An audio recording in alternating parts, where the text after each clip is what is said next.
This is literally not scripted at all. I do have a drawing tablet, but my drawing tablet is kind of broken right now. I'm gonna have to work at fixing that. Until then, we're just gonna pull a local script man, and show you what this is about. So basically, I wouldn't consider myself like a teacher possibly at all. I just thought, hey, this is kind of something that I do, and I think other people should at least attempt.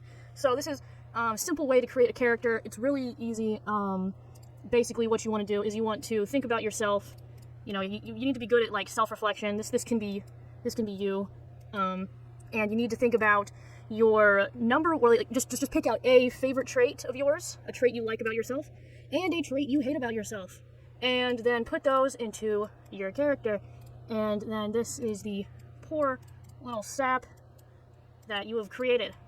Your little darling. Okay, so this is now the guy you have created, and they're using your trait. And it really depends on what kind of trait you like about yourself, what kind of trait you don't like about yourself.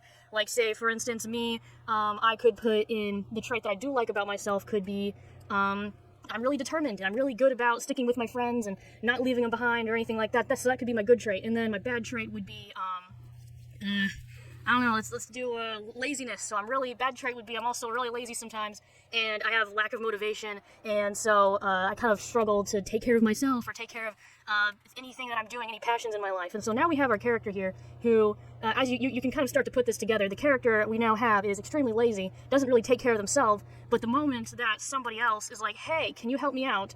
This guy would just be like, yeah, sure, actually, that's literally my reason for living, is helping you guys out, because I don't have any, like, goals in my own life, because I give up on everything. So that could be, your, like, character dynamic and stuff, and it really just depends on, like, how you want them to work together. It is good that when you're picking out two traits, that you're picking out ones that go well together, like the example I gave.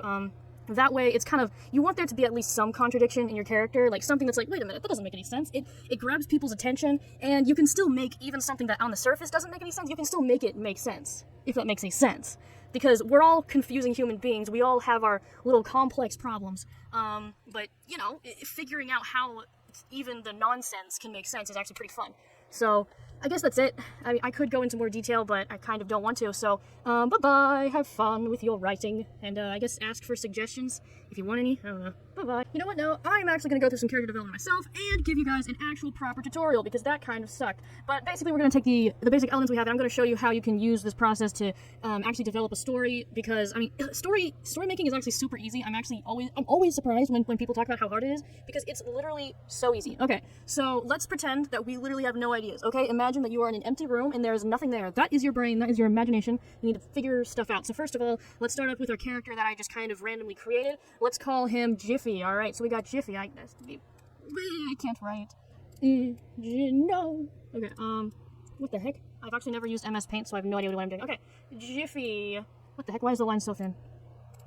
Jiffy. Pretend that's his name. Okay, this is Jiffy right here. And, this is Shelby, and then this is Bart. Alright, so we have three main characters. This is literally all we need to create a story. So, remember, imagine yourself in this blank room, and all you have are these three little guys. That means these three little guys are going to be your absolute most important thing. If you, say, are in an empty room, and all you have is a world, or all you have is a tree, or all you have is some random thing, you need to think to yourself what is important about these things you have been given, these random little guys in your room. So these three are my little guys that I am in a room with, and I need to, figure out how they're going to create a story or something like that. So we have depressed boy here, we have, best friend of depressed boy, and then we have other best friend of depressed boy. This is great, okay? So we have depressed boy is really attached to his friends, will not, do anything for his own life, because heck he doesn't want to. And then we have, these two. So what we need to do when we're creating characters is create, what's it called?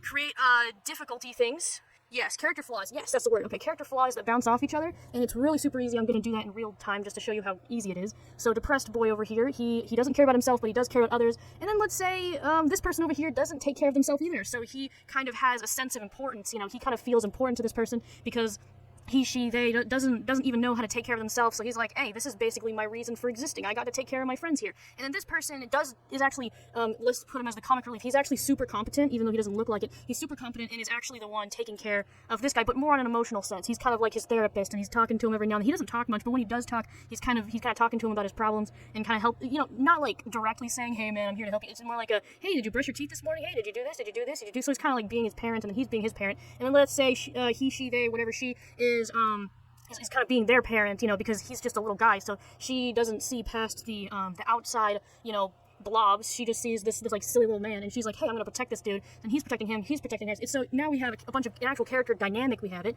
of a bunch of people protecting each other. So then, how do we create a story from this? Well, you could, depending on the type of story you wanted. If you wanted just like an episodic format, boom, boom, boom, boom. Every episode we have just them living their lives. Maybe one episode, someone finally, they finally talk about, hey, I'm actually, he mentions, hey, I'm not actually as stupid as you say I am. Can you maybe not treat me like a child? And this person's like, oh, dang, I actually really just feel like I need to be important because I feel so clumsy and klutzy all the time. I need at least something to protect. And then he's like, okay, cool, but you're still dehumanizing me by treating me like your little pet. And so he's like, oh my gosh, I'm so sorry about that. That can be episode blah, blah, blah, and we can come up with the actual plot later. This is just the core of the story. And then let's say maybe this episode or this episode with these guys are just like, he's just like, hey man, can you like maybe let's say he's actually sick, so he can't be there for him. And so he's sick one day, and then this guy's just like, oh crap, I actually kind of need, I didn't really realize it, but I kind of needed this guy's input just constantly. So I actually, and then he starts to internalize and be like, wait a minute, why did I need this guy by me all the time? Oh, maybe I should fix my own problems so that this guy isn't always carrying all my burdens for me. I'm sorry, I made that look like boobs. Try to erase that. Just kind of realized that. Okay, no more boob eyes. Okay, so then this guy is like, oh my gosh, maybe I should stop, internalizing my heckin' problems. And then episode between these two, this person is actually gonna maybe not move away. Move away is a bit melodramatic or whatever. But this person gets a new friend or gets a new buddy or something like that, and they're trying to insert them into the friend group, or maybe the friend is trying to take them out of the friend group or something like that. Either way, this person just can't be present, and then this guy's like, wait a minute, or maybe, because, okay, actually, this would actually work best, because the character here, Klutzy Klutz, actually stops being so klutzy, and they actually start getting their act together. They kind of develop more as a character, because they've been developing more as a character, and because this person has been getting better, then this person's like, oh crap, I actually don't have, my phone is wrong, so I actually don't have as much to do with my life now that this person's getting their act together. Oh crap, like, what am I supposed to do with my life? And this guy's just like, I don't know, what are you supposed to do? And then this guy does even more soul searching and kind of realizes that maybe he needs to follow his own dreams and do his own thing.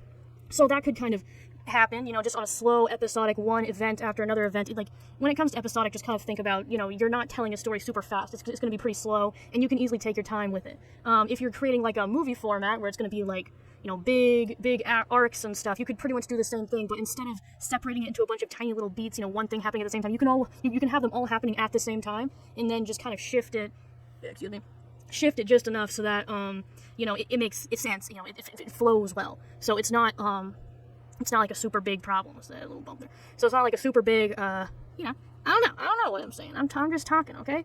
So, yeah, that's kind of how you can make characters. I don't know. Bye. Okay, sorry, I lost my train of thought there. Basically, making characters and making dynamics really isn't that hard, especially when you're starting with your characters. It gets super easy. All you need to do is just come up with something, and then boom, bada bing, bada boom. It's super easy. I honestly feel like a lot of the internet has advice that is, like, overly complicated when it really doesn't need to be. Or, like, it's complicated in the wrong ways. Like, if you show somebody, like, 1,000 steps on how to, like, brush your teeth, no one's gonna brush their teeth because they're gonna be too overwhelmed with, all these different steps. But if you just tell someone, put some toothpaste on the toothbrush and stick it in your mouth and then scrub it around a bit, like, that's so much easier to comprehend. You need to kind of be able to understand stories in the same way where, just seeing it as a super complicated thing, that's really, like, the main reason so many people hold themselves back when it comes to stories. It doesn't have to be super complicated. You can literally just imagine yourself in an empty room, or with whatever you already have, and then just try to be like, okay, how can we make this interesting? Like, it doesn't really have to be that hard, guys. But yeah, so, yeah, that's kind of it. If you want more advice stuff, I can try to put things together. I'm not sure. Again, I'm not much of a teacher person. I just feel like I should share my message with the world, that writing doesn't have to be so complicated. You can literally just slap a bunch of stick figures together and figure things out. So yeah, have fun with that. And just remember, if it's from the heart, people are going to love it. Bye-bye.